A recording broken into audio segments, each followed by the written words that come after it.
sky. Green Rhino charging forward till the day we fly. From the broke nights to the bright lights, we rise up like a phoenix ignite. No chains hold us. Alright guys, so gonna be pet tree, full pet tree, and we're gonna boost it to that dark soil. Alright, just did a full vacuum. I'm gonna do the Green Rhino cocktail, and I'm gonna boost it with my booster. Put it in my backpack sprayer, get the pre-spraying right away.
Alright, 2 tools for agitation. It's going to be that little 10-inch shark and for the stairs, small areas.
Alright guys, so point of this video is some of you guys taking way too long carpet cleaning.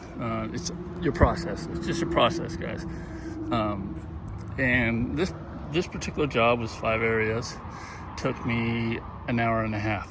Okay, so that does seem long, but think about this: how dark was that carpet, right? A lot of you guys would have been doing that carpet and thought it was so dark, and the chemistry would have been bad, process would have been bad, and took you way longer than that. And there's guys that will take, I don't know, 5 hours on something like that. Seriously, no joke. So wasn't much. I just had to move a little bit slower with the wand and double rinse, but everything else was the same. All right, so if you like this stuff, you know what to do. See you in the next one.